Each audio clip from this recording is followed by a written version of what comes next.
জঙ্গিরা পার্বত্য জেলা থেকে সংগ্রহ করছে বিদেশি অত্যাধুনিক আগ্নেয়াস্ত্র। ধারণা আইন শৃঙ্খলা রক্ষা বাহিনীর।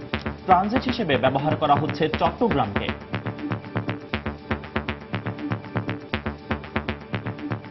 বান্দরবন, খাগড়াছড়ি এই রিমোট এলাকা দিয়ে বা কক্সবাজারের এলাকা দিয়ে এই অস্ত্র আসার সম্ভাবনা যে একেবারে নাই তা আমরা বলি না।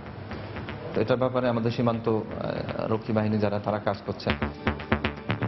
খতিয়ে দেখা হচ্ছে বৈধ অস্ত্রের বিপরীতে বরাদ্দকৃত গুলির হিসাব।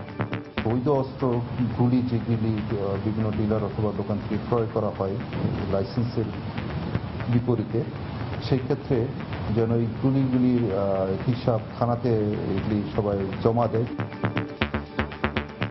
দেখছিলেন বিশেষ শিরোনাম। দুপুরের সময় সঙ্গে আছি আমি ফয়সাল মোর্শেদ এবং আমি আসাদ আজিম। এবার অন্যান্য শীর্ষ সংবাদ। জঙ্গিবাদ নিয়ে উস্কানিমূলক বক্তব্য দিলে ব্যবস্থা, ডিএমপির হুঁশিয়ারি। নিজ নিজ অবস্থান থেকে জঙ্গিবাদ মোকাবিলার আহ্বান সেক্টর কমান্ডার্স ফোরামের সভায়।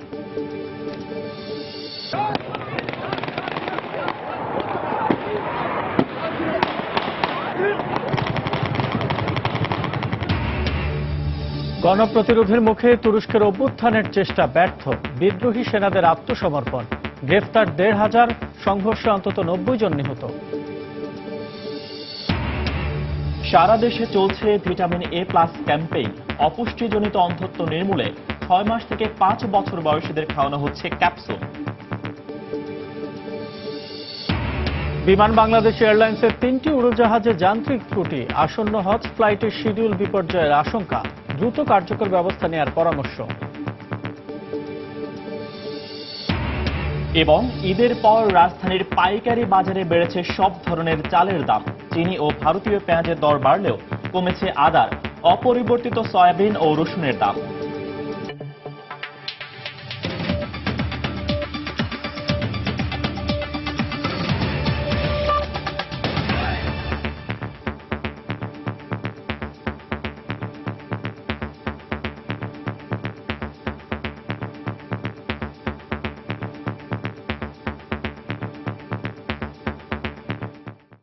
জঙ্গিরা পার্বত্য জেলা রাঙ্গামাটি, বান্দরবান ও খাগড়াছড়ির পাশাপাশি কক্সবাজারের আন্তর্জাতিক সন্ত্রাসী গ্রুপগুলোর কাছ থেকে বিদেশি অত্যাধুনিক আগ্নেয়াস্ত্র সংগ্রহ করছে বলে ধারণা করছে আইনশৃঙ্খলা বাহিনী। আর সংগৃহীত এসব অস্ত্র ঢাকাসহ দেশের বিভিন্ন স্থানে পরিবহনে ট্রানজিট হিসেবে ব্যবহার করা হচ্ছে চট্টগ্রামকে।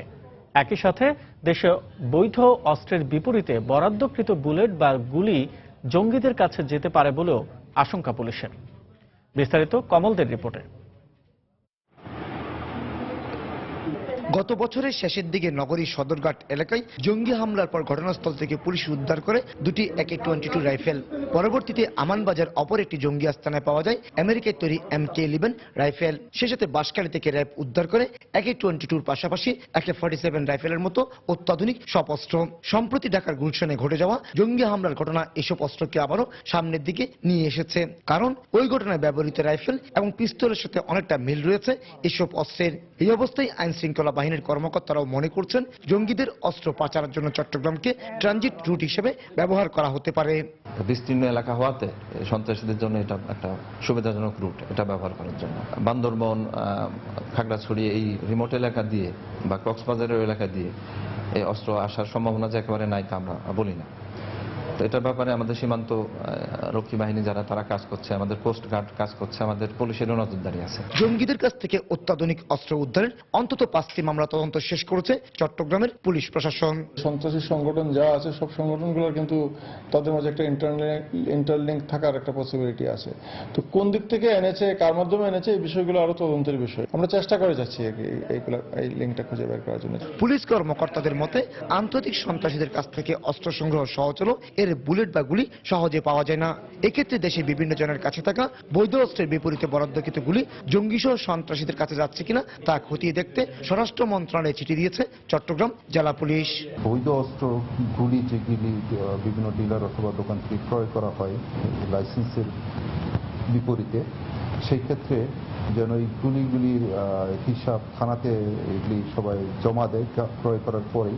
বাংলাদেশ, ভারত এবং মিয়ানমারের দুর্গম সীমান্ত এলাকায় সক্রিয় রয়েছে বেশ কটি সন্ত্রাসী গ্রুপ। মূলত তারাই এদেশের সন্ত্রাসী গ্রুপগুলোর কাছে অত্যাধুনিক অস্ত্র সরবরাহ করে আসছে বলে ধারণা গোয়েন্দাদের। কমল দে, সময় সংবাদ, চট্টগ্রাম। উস্কানিমূলক বক্তব্য দিয়ে যারা জঙ্গিবাদী কর্মকাণ্ডকে উৎসাহিত করছেন তাদের বিরুদ্ধে আইনানুগ ব্যবস্থা নেওয়া হবে বলে হুঁশিয়ারি দিয়েছেন ঢাকা মেট্রোপলিটন পুলিশের কমিশনার আসাদুজ্জামান মিয়া। দুপুরে ডিএমপি মিডিয়া সেন্টারে আয়োজিত ব্রিফিংয়ে তিনি কথা জানান। দেশের শান্তি শৃঙ্খলা রক্ষার পাশাপাশি দেশি বিদেশি নাগরিকের নিরাপত্তায় প্রয়োজনীয় সব ধরনের ব্যবস্থা নেওয়া হয়েছে বলেও জানায় ডিএমপি। আমি কমিশনার যখন আদেশ দিয়েছি তখন আমার সকল অফিসার ঘটনাস্থলে গিয়েছে, জীবন বাজি রেখে তারা ঘটনাস্থল ঘিরে প্রতিরোধ করেছে। জনাব জাফরুল্লাহ সাহেব বলেছেন বনানী থানার ওসি গুলশানে কিভাবে গেলেন, এটি উদ্দেশ্য প্রণোদিত, এটি সন্ত্রাসীদের জঙ্গিদের মদত দেওয়ার শামিল। দেশের পরিচালিত আইন অনুযায়ী এই ধরনের উস্কানিদাতাদের বিরুদ্ধে অবশ্যই আমরা ব্যবস্থা নেব। ইতিমধ্যে ঢাকা মহানগরীর নিরাপত্তা ব্যবস্থাকে সম্পূর্ণভাবে ঢেলে সাজিয়েছি। দৃশ্যমান পুলিশি ব্যবস্থার পাশাপাশি আমাদের গোয়েন্দা কার্যক্রম অব্যাহত আছে এবং জনগণের নিরাপত্তা রক্ষার জন্য আমাদের তরফ থেকে আমরা আমাদের সাধ্য মতো আমরা চেষ্টা করে যাচ্ছি যাতে ভবিষ্যতে এই ধরনের জঙ্গি আক্রমণ আমাদেরকে শিকার হতে না হয়। এই মামলাটি আমাদের কাউন্টার টেররিজম ইউনিটের দক্ষ কর্মকর্তারা তদন্ত করছে। ইতিমধ্যে তদন্তের যথেষ্ট অগ্রগতি এবং সাফল্য আমরা পেয়েছি। এদিকে নিজ নিজ অবস্থান থেকে জঙ্গিবাদ মোকাবেলা করার আহ্বান জানিয়েছে সেক্টর কমান্ডার্স ফোরাম। এ সময় বক্তারা বলেন, বিএনপির সাথে জাতীয় ঐক্য করা হবে আত্মঘাতী। জাতীয় প্রেস ক্লাবে সেক্টর কমান্ডার্স ফোরাম আয়োজিত আলোচনা সভায় বক্তারা আরো বলেন, বাংলাদেশি মুক্তিযুদ্ধের বিপক্ষ শক্তিরাই জঙ্গি তৎপরতা চালাচ্ছে। আমাদের সন্তানরা ডিরেল হয়েছে, আমরা তাদেরকে সঠিক পথে রাখতে পারি না, এটা ব্যর্থতা আমাদের।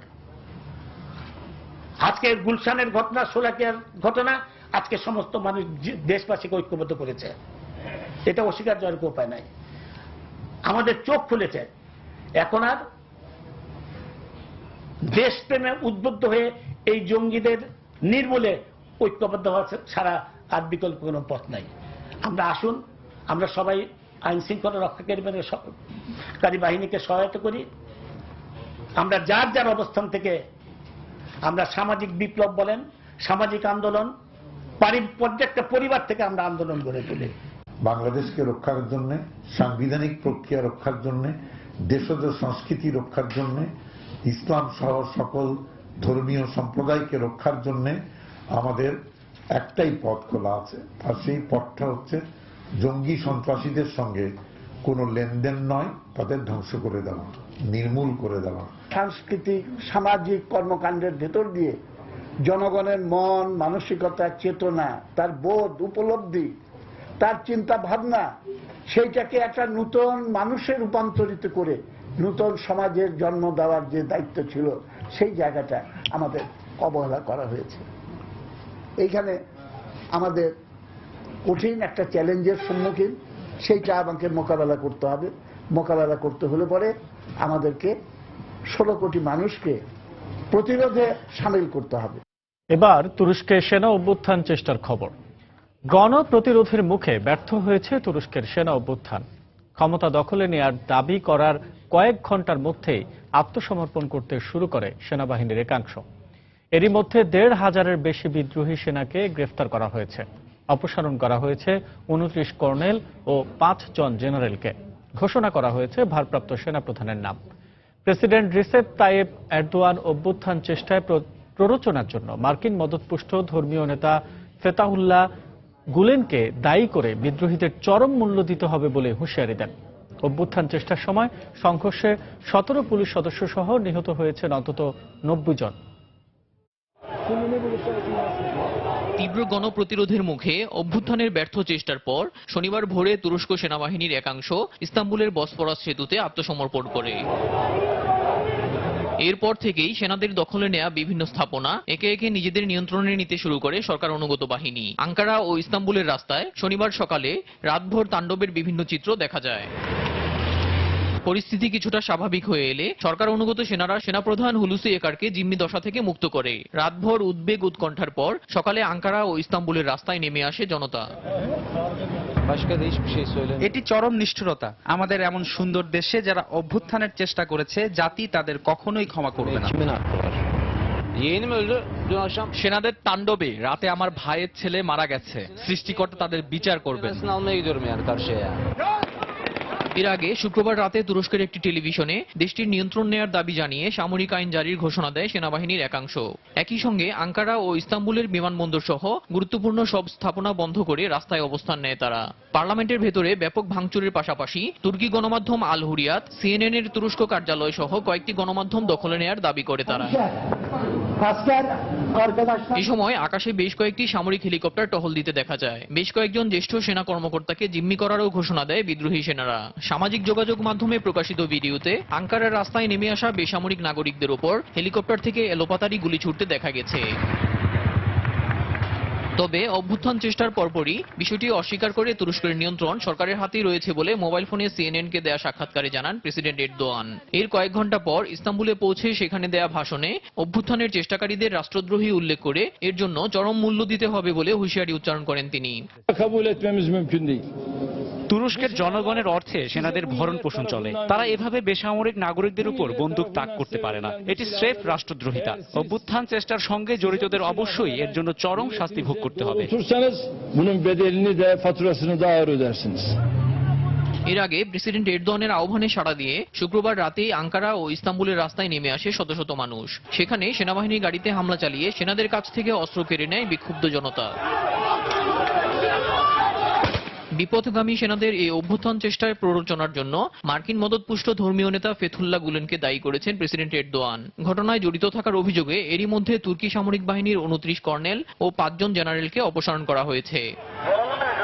দেলোয়ার হোসেন, সময় সংবাদ।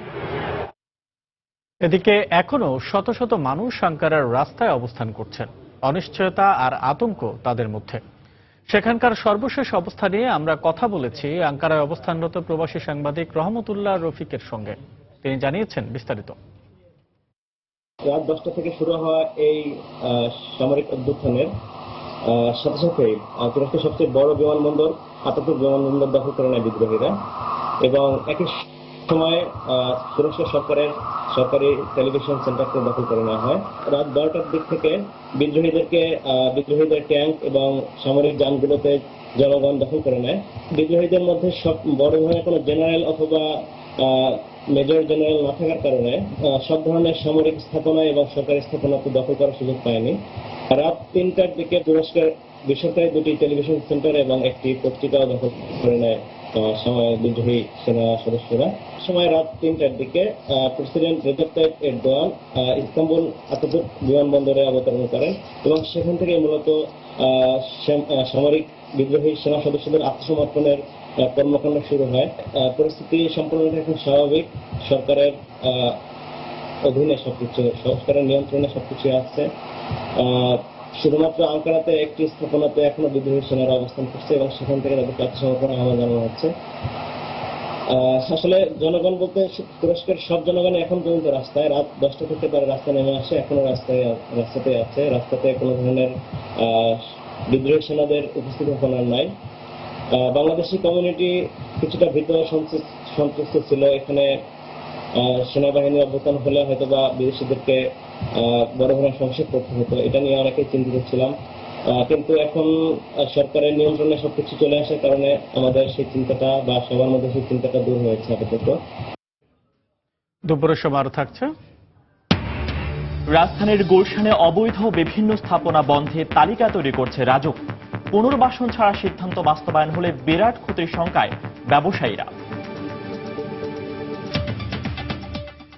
দেশ এক ক্রান্তিকাল অতিক্রম করছে মন্তব্য করে বিএনপির স্থায়ী কমিটির সদস্য নজরুল ইসলাম খান বলেছেন, এই সময়ে জাতীয় ঐক্যের ডাকে সাড়া না দিয়ে চরম দায়িত্বজ্ঞানহীনতার পরিচয় দিয়েছে সরকার।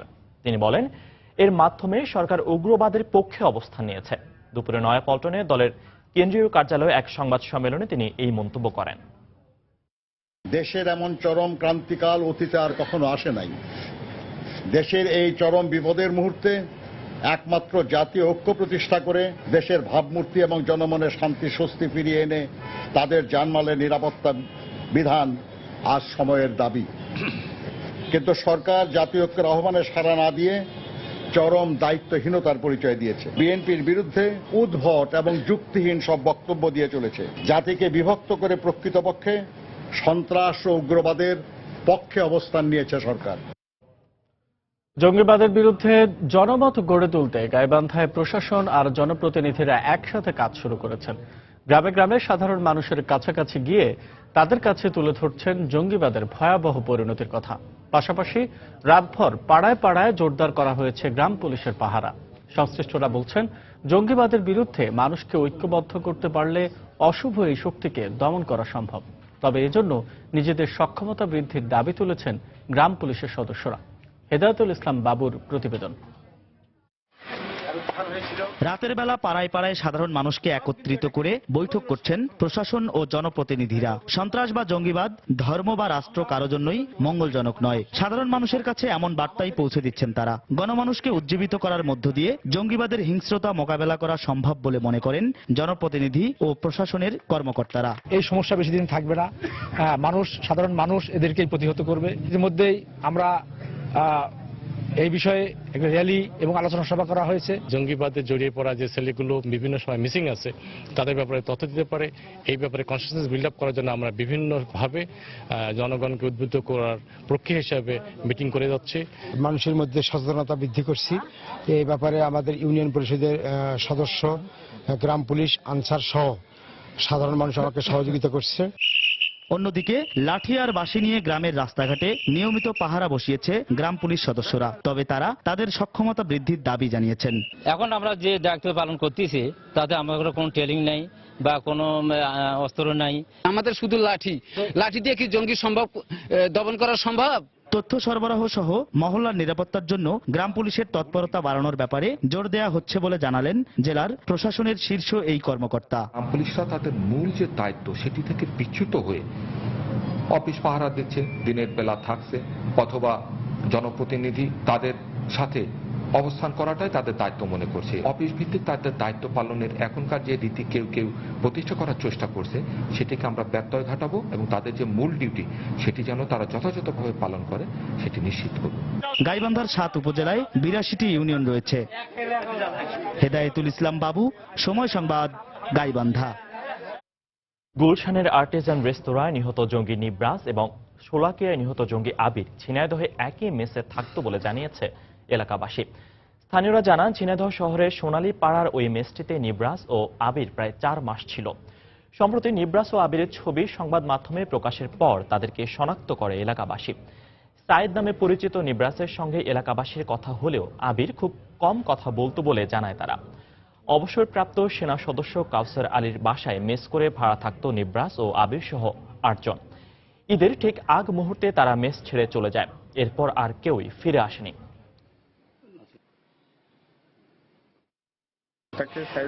রাস্তাঘাটে চলাচল করে সাইদের রুমে যেতে দেখছি, এর বেশি আমার জানা নেই। আর সাইদের সাথে এর যে কি সম্পর্ক সেটা আমি জানি না। আমি যেটা ভাবতাম যে ফ্রেন্ড হবে, হয়তো এর নাম আবির, সেটা আমি জানতাম। রাষ্ট্রায়ত্ত প্রতিষ্ঠান বিমান বাংলাদেশ এয়ারলাইন্সের 3টি উড়োজাহাজে যান্ত্রিক ত্রুটি দেখা দেয় আন্তর্জাতিক রুটে প্রায়ই ঘটছে শিডিউল বিপর্যয়। এই পরিস্থিতিতে 4 আগস্ট থেকে শুরু হতে যাওয়া হজে ফ্লাইট শিডিউল বিপর্যয়ের আশঙ্কা করছেন হজযাত্রীরা। হজযাত্রী পরিবহনে যে কোনো জটিলতা এড়াতে দ্রুত কার্যকরী ব্যবস্থা নেওয়া প্রয়োজন বলে মনে করে Hajj Agencies Association of Bangladesh HAAB. তবে হজযাত্রীদের কথা বিবেচনা করে একটি বিমান লিজ নেওয়ার কথা জানান বেসামরিক বিমান ও পর্যটন মন্ত্রী রাশেদ খান মেনন। সাদিকুর রহমানের রিপোর্ট।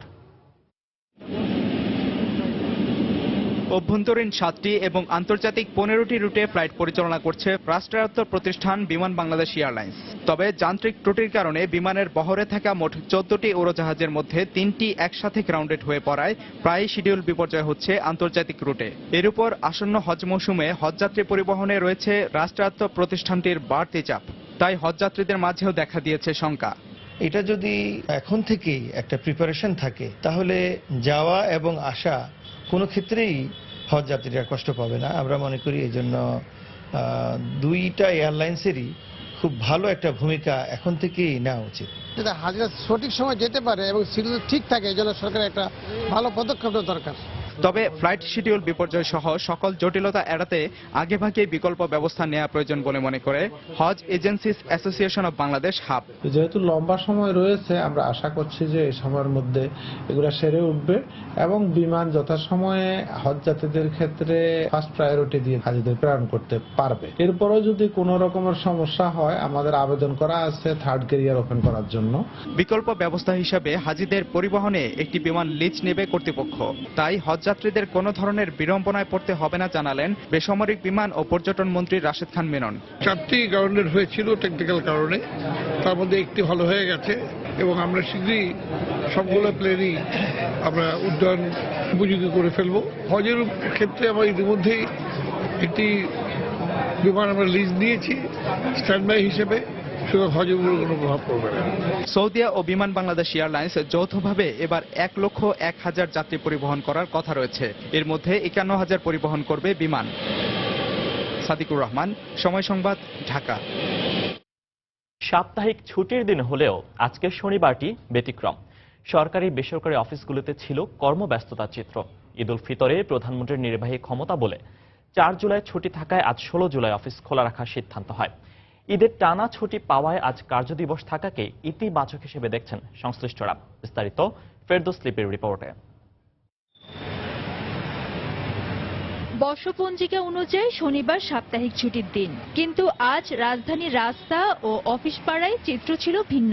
ঈদের টানা 9 দিন সরকারি বন্ধের কারণে শনিবার ছুটির দিনও অফিস খোলার সিদ্ধান্ত নেওয়া হয়েছিল। আর তাই গুড়ি গুড়ি বৃষ্টির মধ্যেও ভিড় ছিল অফিসমুখী মানুষের। রাস্তায়ও ছিল চিরচেনা যানবাহনের প্রাধান্য। টানা ছুটি পাইছি 9 দিন, এজন্য আজকের অফিসে আমাদের তেমন কোনো কষ্ট মনে হচ্ছে না। শনিবার দিন একটা অফিসে জয়েন করা এটা আসলে কোনো ব্যাপার না, যেহেতু আমরা টানা 9 দিন ছুটি কাটিয়েছি। পিএম এর অর্ডার, হ্যাঁ, সরকারের নির্বাহী আদেশে, অতএব এখানে আজকে যারা না আসবে তাদের বিরুদ্ধে আমরা অ্যাকশন নেব। দেশের সর্বোচ্চ প্রশাসনিক কার্যালয় সচিবালয়ে ছিল প্রাণচাঞ্চল্য। ছুটিটা দিয়ে সংযোগ করে দেওয়াতে মানুষ অত্যন্ত স্বতঃস্ফূর্তভাবে আনন্দের সাথে ঈদ উদযাপন করতে পারলো। আবার ছুটি হওয়ার কারণে দাপ্তরিক কাজের কোনো ক্ষতি হলো না, বরং আমি মনে করি যে আজকের যে কাজটা হচ্ছে সাধারণ দিনের চেয়ে আজকেরটা স্বতঃস্ফূর্ততা বেশি। আজকে এই অফিসটি করে আমরা একটি পূর্ণ দিন সদ্ব্যবহার করতে পারছি। তবে আর্থিক প্রতিষ্ঠানগুলোতে গ্রাহক উপস্থিতি ছিল কম। কর্মচারী সবাই আজকে উপস্থিত আমরা আছি, কাস্টমারের আনাগোনা একটু কম। প্রচুর ট্রানজ্যাকশন হবে তা না, কিছু ক্যাশ ট্রানজ্যাকশন হবে। ফরেন ট্রেড বা ক্রেডিটের যে কাজগুলো সেগুলি হয়তো 2-1 আসতে পারে। এছাড়া ঈদের পর এ সপ্তাহ থেকে পুরোপুরি সরকারি বেসরকারি অফিসগুলো চালু হবে বলে জানান সংশ্লিষ্টরা। ফেরদৌস লিপি, সময় সংবাদ, ঢাকা। সারা দেশে চলছে ভিটামিন এ প্লাস ক্যাম্পেইন। অপুষ্টিজনিত অন্ধত্ব নির্মূলে প্রথম রাউন্ডে শিশুদের ভিটামিন এ খাওয়ানো হচ্ছে। এবছর প্রায় 2 কোটি শিশুকে ভিটামিন এ ক্যাপসুল খাওয়ানো হবে।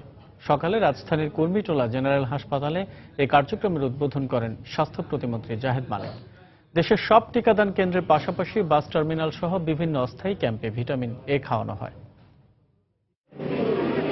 শনিবার সকাল 8টা থেকে সারা দেশে শিশুদের ভিটামিন এ প্লাস ক্যাপসুল খাওয়ানো হয়। রাতকানা রোগ প্রতিরোধ সহ শিশুর স্বাভাবিক বেড়ে ওঠা নিশ্চিত করতে বিনামূল্যে 5 থেকে 11 মাস বয়সী শিশুকে নীল রঙের ও 12 থেকে 59 মাস বয়সী শিশুকে লাল রঙের ক্যাপসুল দেয়া হয়। সকাল থেকে অভিভাবকরা শিশুদের নিয়ে আসেন নিকটস্থ বিভিন্ন ক্যাম্পে। বাচ্চাকে টিকা খাওয়াইছি, খাওয়ানোর পরে এখন শেষ, চলে যাবে। ভিটামিন এ ক্যাপসুল খাওয়ালে শিশু মৃত্যু হার কমায়, আর রোগ প্রতিরোধ ক্ষমতা বাড়ায়, আর আমার বাচ্চার জন্য অন্ধত্বর হাত থেকে রক্ষা পায়, সেজন্যই আমি এখানে আসছি। এবার সারা দেশে 2 কোটি 10 লাখ শিশুকে ক্যাপসুল খাওয়ানোর লক্ষ্যমাত্রা নির্ধারণ করা হয়েছে। রাজধানীর কুর্মিটোলা জেনারেল হাসপাতালে জাতীয় ভিটামিন এ ক্যাম্পেইন উদ্বোধন করেন স্বাস্থ্য প্রতিমন্ত্রী জাহিদ মালিক। এই ক্যাম্পেইনের মাধ্যমে দেশে রাতকানা রোগীর সংখ্যা শূন্যের কোটায় আনার আশ্বাস দেন প্রতিমন্ত্রী। এই ব্যবস্থাটি সারা বাংলাদেশে আমরা নিয়েছি এবং আমরা আশা করি বাংলাদেশে একটি শিশু রাতকানা রোগে ভুগবে না, অন্ধত্ব বরণ করবে না। আরো 4 দিন দুর্গম এলাকার 12টি জেলার 46টি উপজেলায় বিভিন্ন বাড়িতে যেয়ে শিশুদের এই ভিটামিন খাওয়ানো হবে বলে জানিয়েছে স্বাস্থ্য মন্ত্রণালয়। মুজাহিদ শুভ, সময় সংবাদ, ঢাকা।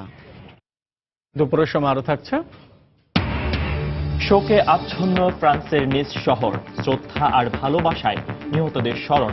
অভ্যন্তরীণ নিরাপত্তা ব্যবস্থা নিয়ে প্রেসিডেন্ট ওলান্দের জরুরি বৈঠক তলব।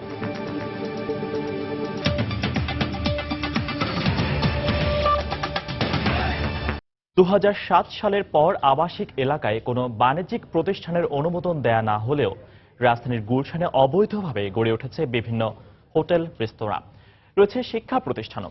হলি আর্টিসানে জঙ্গি হামলার পর ওই এলাকায় অনুমোদনহীন বিভিন্ন প্রতিষ্ঠান বন্ধ করার কথা জানায় আইন শৃঙ্খলা সংক্রান্ত মন্ত্রিসভা কমিটি। তবে সিদ্ধান্ত বাস্তবায়নে দাপ্তরিক কোনো নির্দেশনা না পেলেও তালিকা প্রণয়ন চলছে বলে জানিয়েছে রাজুক। পুনর্বাসন ছাড়া এই সিদ্ধান্ত বাস্তবায়ন হলে বিরাট ক্ষতির মুখোমুখি হবেন বলে শঙ্কা প্রকাশ করেছেন রেস্টুরেন্ট ব্যবসায়ীরা। শেখ জায়েদের রিপোর্ট। গুলশান এরিয়া যেটা রেসিডেন্সিয়াল এরিয়া ছিল, সেখানে যত্রতত্র যে restaurant, hospital, school, college without permission যেগুলি হয়েছে সেগুলিকে বন্ধ করে দেওয়ার ব্যবস্থা নেওয়ার জন্য বলা হয়েছে। হলি আর্টিসানে জঙ্গি হামলার প্রেক্ষিতে জরুরি বৈঠক থেকে এই সিদ্ধান্ত জানায় আইন শৃঙ্খলা সংক্রান্ত মন্ত্রিসভা কমিটি।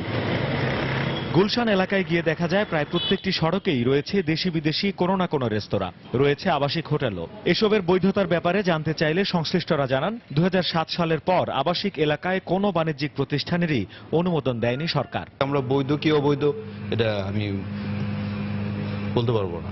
2007-এর পরে তারা কোনো গুলশান বনানী বাড়িধারে কোনো ট্রেড লাইসেন্স ইস্যু করে নাই। সরকার তো বলছেন যে অবৈধ বা অনুমোদনহীন, অনুমোদন আমাদেরকে দিক, আমরা তো অনুমোদনের জন্য যাচ্ছি। আমরা যে বিজনেসগুলো এখান থেকে গুটিয়ে নিয়ে যাব, তা আমাদেরকে যাওয়ার জন্য তো একটা প্লেস দিতে হবে। এটা আসলে কখনোই বাস্তবায়ন সম্ভব হবে কিনা তারপর সরকারকে অবশ্যই ভাবতে হবে। হাসপাতাল ও শিক্ষা প্রতিষ্ঠান কম থাকলেও কোনো কোনো আবাসিক ভবনে নামে বেনামে চালানো হচ্ছে কোচিং ব্যবসা, রয়েছে অফিসও। কিছু অফিস আছে, বাইং হাউস আছে, ল চেম্বার আছে, তারপরে ফ্যামিলি বাসা আছে।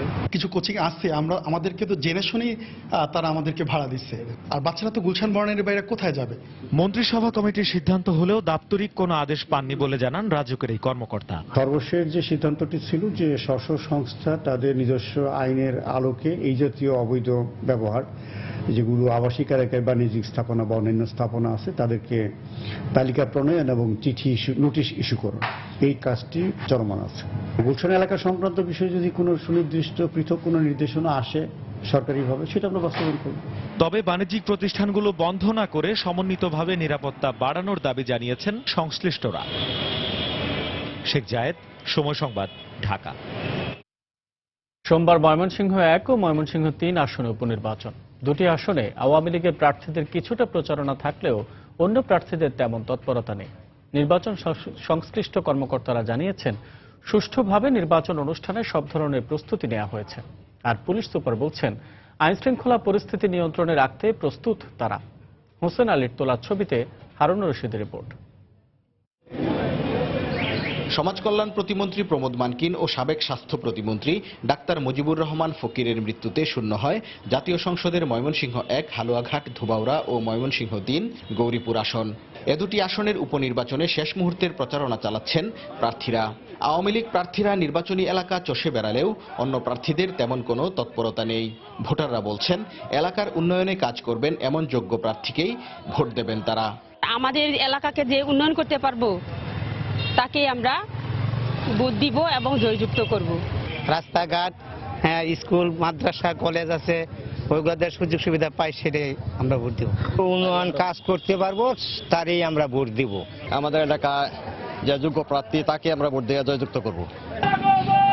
এদিকে উপনির্বাচনে আওয়ামী লীগ প্রার্থীরা জয়ের ব্যাপারে আশাবাদী হলেও সুষ্ঠু নির্বাচনের দিকে তাকিয়ে আছেন অন্য প্রার্থীরা। জনগণ যদি আমাকে নির্বাচিত করে, এই এলাকায় সকল অধিকার আমি পূর্ণাঙ্গভাবে পুনর্জীবিত করব, যাতে প্রত্যেকটি মানুষ তার জীবন, তার অর্থনৈতিক, তার সামাজিক, পারিবারিক দিক দিয়ে স্বস্তি লাভ করে। আমার কাজটা হবে প্রত্যেক ইউনিয়নে গিয়ে ইউনিয়নের মানুষগুলোকে সাথে নিয়ে সবার অগ্রাধিকার ভিত্তিতে যে কাজগুলো করার দরকার সেই কাজগুলো আমরা উন্নয়নের জন্য করব। গাড়ি ভাঙচুর হয়েছে, ইতিমধ্যে আমাদের লোকজনের উপরে হামলা হয়েছে, মাইক আটকানো হয়েছে। এই জন্য আমি নির্বাচন কমিশনারের বরাবর পিটিশন দিয়েছি। নির্বাচন যদি সুস্থ হয় এই হিসেবে আমি মনে করব আমি আপেল প্রতীকে জনগণকে যেভাবে খুশি করতে পারছি আমি রায় অবশ্যই আনতে পারবো। রিটার্নিং অফিসার জানান, নির্বাচন সুষ্ঠুভাবে সম্পন্ন করতে সব ধরনের প্রস্তুতি রয়েছে তাদের। আর পুলিশ সুপার জানান, আইনশৃঙ্খলা পরিস্থিতি স্বাভাবিক রাখতে সার্বিক প্রস্তুতি নেওয়া হয়েছে। আচরণবিধি যাতে যথাযথভাবে পালিত হয় সে কারণে দেখভাল করার জন্য আমরা ইতিমধ্যে নির্বাহী ম্যাজিস্ট্রেট নিয়োগ করেছি। নির্বাচন কমিশন যেভাবে চায়, জাতি যেভাবে চায়, এর কোনো ব্যত্যয় নেই। সবার প্রতি আমাদের জিরো টলারেন্স নীতি। নির্বাচনের দিন এবং নির্বাচনের পরবর্তী সময়ে যাতে আইন শৃঙ্খলা পরিস্থিতি শান্তিপূর্ণ থাকে সেজন্য আমাদের পর্যাপ্ত ব্যবস্থাপনা আছে। শুধুমাত্র পুলিশ বাহিনী নয়, আমাদের সাথে আনসার, র্যাব এবং বিজিবির সদস্যরাও থাকবে। জেলা নির্বাচন অফিস জানায়, ময়মনসিংহ 1 হালুয়াঘাট ধোবাউড়া আসনে 2 জন এবং ময়মনসিংহ 3 গৌরীপুর আসনে 5 জন প্রার্থী প্রতিদ্বন্দ্বিতা করছেন। হারুনুর রশিদ, সময় সংবাদ, ময়মনসিংহ। ঈদের পর রাজধানীর পাইকারি বাজারে নাজিরশাইল বাদে প্রায় সব ধরনের চালের দাম কেজিতে বেড়েছে 2 থেকে 4 টাকা। হঠাৎ করে দাম বাড়ায় মিল মালিকদের সিন্ডিকেটকেই দায়ী করছেন পাইকাররা। চালের পাশাপাশি চিনির দাম বস্তা প্রতি প্রায় 100 টাকা বেড়েছে, তবে কমেছে আদার দাম। সদ্য ঈদি মৌসুম শেষ হয়েছে, অথচ এর প্রভাব নেই রাজধানীর চালের বাজারে। ঈদের পর চাহিদা কিছুটা কম থাকলেও পাইকারি বাজারে আবারও বেড়েছে প্রায় সব ধরনের চালের দাম। মিনিকেট চালের দাম বস্তা প্রতি 50 থেকে 70 টাকা, আর মোটা চাল বস্তায় 50 থেকে 100 টাকা পর্যন্ত বেড়েছে। দাম বাড়ার পেছনে মিল মালিকদের দায়ী করছেন পাইকাররা। মোটা চাল যেমন আগে গুটি একটা চাল ছিল, ওইটা আগে আমরা 28 টাকা, ঈদের আগে 28 টাকা বিক্রি হয়েছে, এখন আপনি 30 টাকা। মিনিকেটে বাড়ছে ধরেন 50 টাকা, কোনো কোম্পানি 100 টাকা। কার সাথে হতে পারে, তার কারণ ওনারা, আমরা মাল চাচ্ছি, ওনারা দিচ্ছেন না। রসুন ও দেশি পেঁয়াজের দাম অপরিবর্তিত থাকলেও ভারতীয় পেঁয়াজের দাম কেজিতে 3 থেকে 4 টাকা বেড়েছে। তবে আদা কেজিতে 5 থেকে 7 টাকা কমে বিক্রি হচ্ছে 28 টাকায়। এলচি পেস্টটা বাজার ছিল 18 থেকে 20 টাকা, এই সপ্তাহে আমরা বেচতেছি 22 থেকে 24 টাকা। দেশি পেঁয়াজের বাজার ঠিক আছে, আদার দাম সবচেয়ে বেশি কমছে। গত সপ্তাহে বেচলাম 30 থেকে 32 টাকা, এই সপ্তাহে 25 থেকে 26 টাকা। এদিকে ঈদের পরও কমেনি চিনির দাম, বরং প্রতি বস্তা চিনি 100 টাকা বেড়ে বিক্রি হচ্ছে 3450 টাকায়। দেশি মসুর ও খেসারি সহ অন্যান্য ডালের দাম অপরিবর্তিত থাকলেও ভারতীয় ডাল কেজিতে 1 থেকে 2 টাকা বেড়েছে। ঈদের আপনার আগের দিন কিংবা তার আগের দিন আপনার চিনির দাম ছিল আপনার 3350 টাকা। ঈদের পরে আসার পরে আমরা দেখলাম 3430 টাকা থেকে আপনার 50 টাকা পর্যন্ত এরকম দামে বিক্রি হচ্ছে। চিনি আজকে বিক্রি করলাম আমরা 3450 টাকা বস্তা, 69 টাকা কেজি পড়ে। দেশি ডাল অপরিবর্তিত আছে, মসুরি বোল্ডার বলি আমরা, মোটা দানার যেটা, 2 টাকা বাড়ছে। মশলার মধ্যে জিরা ও দারচিনি কেজিতে 5 টাকা বেড়েছে, শুকনা মরিচ কেজিতে বেড়েছে 5 থেকে 10 টাকা পর্যন্ত। তবে অপরিবর্তিত রয়েছে সয়াবিন তেলের দাম। শুভ খান, সময় সংবাদ, ঢাকা।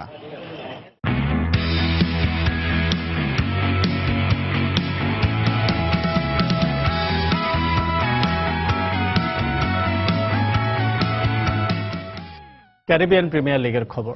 সাকিব আল হাসানের ব্যাটিং দৃঢ়তায় গায়ানা অ্যামাজন ওয়ারিয়র্সের বিপক্ষে 5 উইকেটে জয় পেয়েছে জ্যামাইকা তালাওয়াস। প্রথমে ব্যাট করতে নির্ধারিত ওভারে 6 উইকেট হারিয়ে 128 রান করে গায়ানা। জবাবে 25 বল বাকি থাকতে জয়ের লক্ষ্যে পৌঁছে যায় সাকিবের দল। এদিকে টস হেরে ব্যাটিংয়ে নেমে দলীয় 36 রানে 2 ওপেনারকে হারিয়ে বসে গায়ানা। এ সময় ক্রিস লিন ও জেসন মোহাম্মদ দলের হাল ধরেন।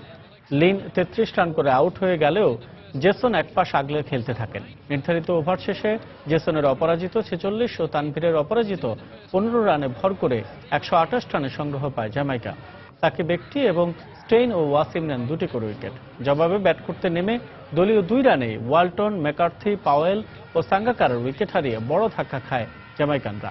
এ সময় দলের হাল ধরেন বিশ্বসেরা অলরাউন্ডার সাকিব আল হাসান ও আন্দ্রে রাসেল, কিন্তু দলীয় 45 রানে রাসেল আউট হয়ে গেলে সাকিবকে সঙ্গ দিতে নামেন ক্রিস গেইল। সিপিএল এর এবারের আসরে সাকিবের প্রথম অর্ধশতক, ক্রিস গেইলের 29 বলে 45 রানের ঝড়ো ব্যাটিংয়ে 25 বল বাকি থাকতেই জয়ের বন্দরে পৌঁছে যায় জ্যামাইকা তালাওয়াস। ম্যাচ সেরা হয়েছেন সাকিব আল হাসান।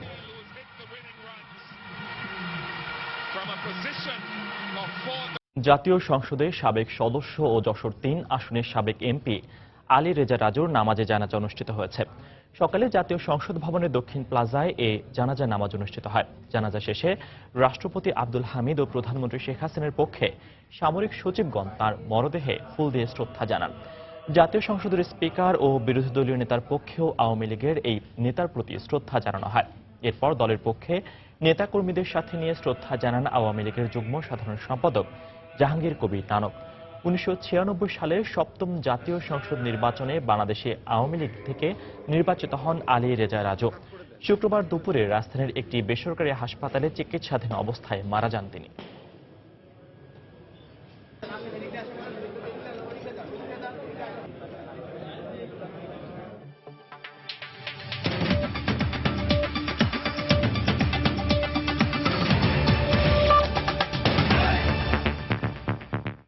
ফ্রান্সের নিজ শহরে ভয়াবহ সন্ত্রাসী হামলার নিন্দা জানিয়ে নানা কর্মসূচির মধ্য দিয়ে নিহতদের স্মরণ করেছে ফরাসিরা। ফ্রান্সের প্রতি সহমর্মিতা প্রকাশ করছেন বিশ্বের বিভিন্ন দেশের হাজার হাজার মানুষ। শোকাচ্ছন্ন হৃদয়ে নিহতদের প্রতি শ্রদ্ধা জানানোর পাশাপাশি প্রতিবাদী সবার কণ্ঠে ছিল সন্ত্রাসের বিরুদ্ধে মানবতার ডাক, ছিল সবাইকে এক হওয়ার আহ্বান। গির্জায় গির্জায় চলছে প্রার্থনা। এই প্রার্থনা নিহতদের স্মরণে দেশের শান্তি কামনায়। ফ্রান্সের নিজ শহরে জাতীয় দিবসের সন্ত্রাসী হামলার ঘটনায় শোকে স্তব্ধ ফরাসিরা জড়ো হয়েছেন এখানে। নিসে হামলার ঘটনাটি খুবই দুঃখজনক। বিশেষ ক্ষোভ থেকে এ ধরনের ঘটনা ঘটে থাকতে পারে। আমাদের এর কারণ খুঁজে বের করতে হবে এবং এর বিরুদ্ধে প্রয়োজনীয় পদক্ষেপ নিতে হবে। পতাকার রঙে আইফেল টাওয়ারের এই সজ্জা যেন বলে দিচ্ছে ঐক্যবদ্ধ হতে হবে দেশমাতৃকার টানে, রুখতে হবে জঙ্গিবাদ।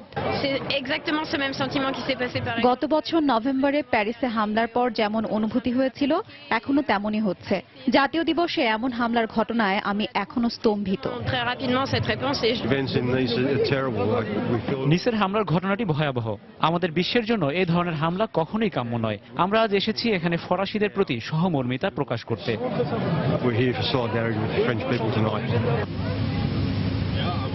মোমবাতির আলোয় নিজ শহরে ভয়াবহ সন্ত্রাসী হামলায় হতাহতদের স্মরণ করে জার্মানরাও। এদিন ফ্রান্সের পতাকার রঙের আলোয় উদ্ভাসিত করা হয় জার্মানির বার্লিনের ফরাসি দূতাবাস। ফ্রান্সের পতাকার 3 রঙের আলো জ্বালিয়ে নিহতদের স্মরণে ইতালির রোমের ক্যাপিটোলিন হিলে একই ধরনের কর্মসূচি পালন করেছে ইতালিবাসী। ফুল দিয়ে ও মোমবাতি প্রজ্বলনের মধ্য দিয়ে নিহতদের প্রতি গভীর শ্রদ্ধা জানিয়েছে মস্কোবাসীও। সেখানে সফররত মার্কিন পররাষ্ট্রমন্ত্রী রুশ পররাষ্ট্রমন্ত্রীর সঙ্গে আলোচনা করে বিশ্বের বিভিন্ন দেশে সন্ত্রাসী হামলা মোকাবিলায় আন্তর্জাতিক সহযোগিতা বাড়ানোর প্রয়োজন বলে মন্তব্য করেন। বিশ্বব্যাপী এ ধরনের সন্ত্রাসী হামলা বন্ধে ও এর বিরুদ্ধে কার্যকরী পদক্ষেপ গ্রহণে আমাদের সবাইকে ঐক্যবদ্ধ হতে হবে। এ বিষয়ে আমাদের দ্রুততম সময়ের মধ্যে বাস্তবসম্মত পদক্ষেপ নেওয়ার বিষয়ে বিশ্ববাসী অপেক্ষা করছে। এছাড়া সন্ত্রাসী হামলায় নিহতদের গভীর শ্রদ্ধার সঙ্গে স্মরণ করেছে যুক্তরাষ্ট্র, ইসরায়েল ও ব্রাজিলবাসীও। গেল বৃহস্পতিবার নিজ শহরে জাতীয় দিবসে আয়োজিত জনসমাবেশে দ্রুতগামী লরি নিয়ে সন্ত্রাসী হামলায় এ পর্যন্ত 84 জন নিহত হয়েছে। হামলায় আহত শতাধিক মানুষের মধ্যে এখনো আশঙ্কাজনক অবস্থায় হাসপাতালে চিকিৎসা নিচ্ছেন প্রায় 50 জন। এদের মধ্যে 25 জন লাইফ সাপোর্টে আছেন।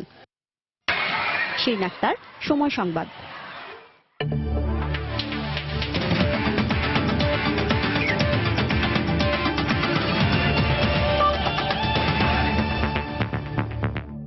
পাকিস্তান ইংল্যান্ড টেস্ট সিরিজ প্রসঙ্গ। সিরিজের প্রথম টেস্টের দ্বিতীয় দিন শেষে পাকিস্তানের বিপক্ষে নিজেদের প্রথম ইনিংসে 86 রানে পিছিয়ে আছে ইংল্যান্ড। দিন শেষে স্বাগতিকদের সংগ্রহ 7 উইকেটে 253 রান। এদিন শুরুতে নিজেদের প্রথম ইনিংসে ব্যাট করে 339 রানে অল আউট হয় পাকিস্তান। লর্ডসে আগের দিনের 6 উইকেটে 282 রান করা পাকিস্তানের হয়ে এদিন ব্যাটিংয়ের সূচনা করেন মিসবাহ ও সরফরাজ। দলীয় 310 রানে 25 রান তুলে সরফরাজ আউট হওয়ার পর ওয়াহাব রিয়াজ ফেরেন বিনা রানে। এরপর দলীয় 316 রানে 114 রান করে মিসবাহ প্যাভিলিয়নের পথ ধরেন। এরপর আর কেউ তেমন স্কোর করতে পারেনি। ফলে প্রথম ইনিংসে পাকিস্তানের সংগ্রহ দাঁড়ায় 339 রান। জবাবে প্রথম ইনিংসে ইংল্যান্ডের হয়ে ব্যাটিংয়ে নামেন হেলস ও অ্যালিস্টার কুক। হেলস দলীয় 8 রানে ফিরে গেলেও ইংলিশদের রানের চাকা সচল রাখেন কুক। জো রুটকে নিয়ে দলীয় স্কোরে জমা করেন 110 রান। দলীয় 118 রানে ব্যক্তিগত 48 রান তুলে আউট হন রুট। এরপর 81 রান তুলে কুক সাজঘরে ফিরে যাওয়ার পর বয়ারস্টো 29 ও মঈন আলী ফেরেন 23 রান করে। ফলে 7 উইকেটে ইংল্যান্ডের স্কোর দাঁড়ায় 253 রান। দিন শেষে ওকস 31 ও ব্রড 11 রান করে অপরাজিত আছেন। দুপুরের সময় পর্যায়ে শীর্ষ সংবাদ জানিয়ে দিচ্ছে আরো একবার। জঙ্গিরা পার্বত্য জেলা থেকে সংগ্রহ করছে বিদেশি অত্যাধুনিক আগ্নেয়াস্ত্র। ধারণা আইন শৃঙ্খলা রক্ষা বাহিনীর ট্রানজিট হিসেবে ব্যবহার করা হচ্ছে চট্টগ্রামকে।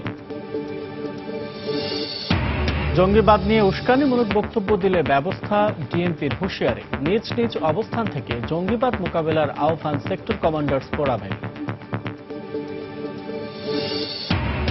বিমান বাংলাদেশ এয়ারলাইন্সের 3টি উড়োজাহাজের যান্ত্রিক ত্রুটি, আসন্ন হজ ফ্লাইটে শিডিউল বিপর্যয়ের আশঙ্কা, দ্রুত কার্যকর ব্যবস্থা নেওয়ার পরামর্শ। সারা দেশে চলছে ভিটামিন এ প্লাস ক্যাম্পেইন। অপুষ্টিজনিত অন্ধত্ব নির্মূলে 6 মাস থেকে 5 বছর বয়সীদের খাওয়ানো হচ্ছে ক্যাপসুল।